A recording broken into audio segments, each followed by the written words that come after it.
Hi hello नमस्कार. मी निकिता अगदी मनापासून स्वागत करते तुमचं माझ्या यूट्यूब चॅनलमध्ये ज्याचं नाव आहे निकिता सुरवसे. जे माझे व्हिडिओ बघतात, लाईक करतात, शेअर करतात, कमेंट करतात आणि जे लाईक पण नाही करत त्यांचं मनापासून धन्यवाद, की ते कमीत कमी माझे व्हिडिओ तरी बघतात, ओपन तर करतात. त्याच्यासाठी त्यांचं पण मनापासून धन्यवाद आहे. जे बघतात त्यांचं पण धन्यवाद आहे.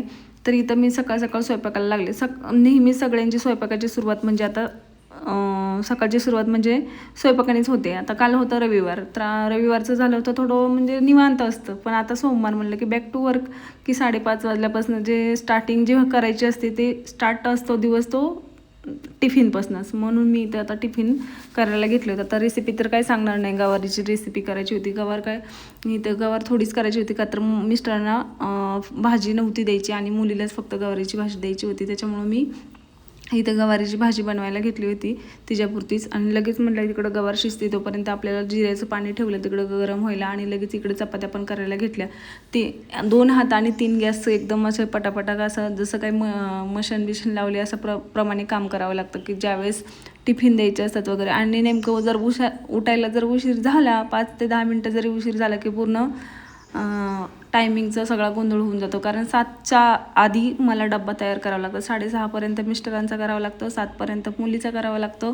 त्याच्यामुळं माझं सगळे असे गडबड गोंधळ उडून जाते, की कधी होणार कधी करणार. म्हणून मी असं पटापटा करून घेत होते. तुम्हाला बोलता बोलता माझी भाजी पण इकडे तयार झाली होती, आणि मी पाणी पण माझं जिऱ्याचं तयार झालेलं होतं, आणि चपात्या पण झालेल्या होत्या. त्याचं शेवटचं थोडंसं पीठ उरलं होतं म्हणून त्याची वाकडी तिकडे कशी तर चपाती करून टाकली, कारण मुलीच्या वेण्या वगैरे घालायच्या होत्या. मग तिला उशीर झाला, एकदा बस निघून गेली की मग तिला शाळेत सोडायला कोण नसतं, कारण मिस्टर पण कामाला गेलेले 6:30ला गेलेले असतात ते, आणि ती 7ला इथं बस येते म्हणून तिचं आवरायचं होतं. म्हणून मी असं पटकन चपाती करून घेतली. तोपर्यंत बाहेर येऊन बघते ते इतकं उजाडलं होतं, आणि इतकं छान असं थंड वारं वगैरे सुटलं होतं की मस्त गार वाटत होतं, आणि आभाळ वगैरे सुंदर दिसत होतं एकदम असं. आणि पण थोड्या वेळाने थोडंसं ऊन पण पडलं होतं बरं का. पण आमच्या इकडचं घरासमोरचं वातावरण एवढं छान दिसतं बघा.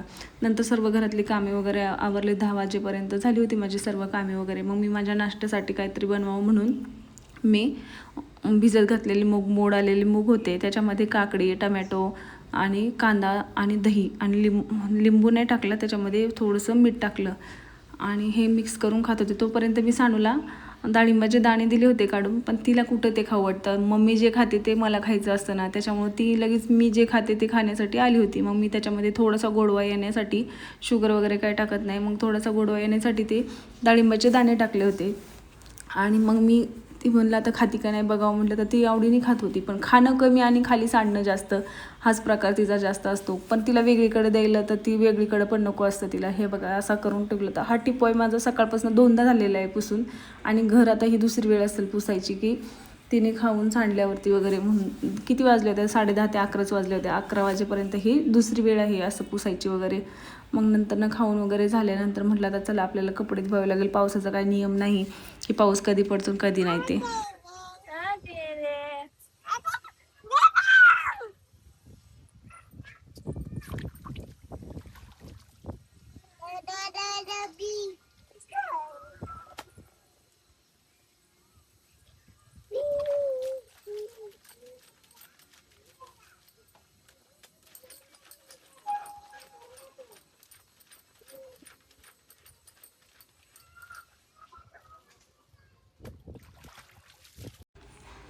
मी काम करते आणि सानू मध्ये नाही येणार, असं कधी होणार आहे का? तर तसं होणारच नाही, कारण ती मला कामाला मदत करत असते अशी मध्ये. एकदा शाळेत चालली की परती कशाला येणार आहे मध्ये, म्हणून मी पण तिला काय असं मध्ये येताना वगैरे काही म्हणत नाही. करू देते, काय करायचं असेल ती माझ्यासोबत मध्ये करलेली असते. आता मी इथे कपडे वाळू घालायला आले, तर ती पण आली होती कपडे वाळू घालायला.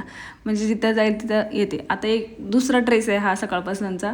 बघू आता दिवसभरात किती ड्रेस होते. मग कपडे वगैरे वाळू घालून झाले होते माझे. तेव्हा आई माझी येऊन बसली होती बाहेर. तेव्हा म्हटलं आईसोबत थोड्याशा गप्पा माराव्या म्हणून मी गप्पा मारत बसले. तर ती पण आली. तर आईच्या पायात तिचा स्वतःचा बूट घालत होती ती, की आई चल बाहेर आपल्याला जायचं. बूट एकदा कोणीही चप्पल घाललं पायामध्ये की तिला जायचं असतं बाहेर. मग आईने कसं तर तिची समजूत काढली. हो तिकडं धरे बाबा आलाय, उचलून नेतो बाबा, तिकडचं माणूस वगैरे असं तसं काय, मांजर वगैरे आले असं सांगून तिला थोडंसं समजूत काढली. पण ती एवढी ऐकणारी कुठली, की तिच्या ध्यानातून ती जात नाही. एखादी गोष्ट जायचं असेल तर जायचंच असेल. मग ती आई घरामध्ये उठून गेली, ती स्वतः निघाली होती. कुठे चालली तू? आ नको जाऊ, बुबू येतो तिकडं. बुबू येतो, बुबू. बुबूला कसं भेटतात ग? कसं भेटायचं असतं दाखव. बुबू आहे बाबा.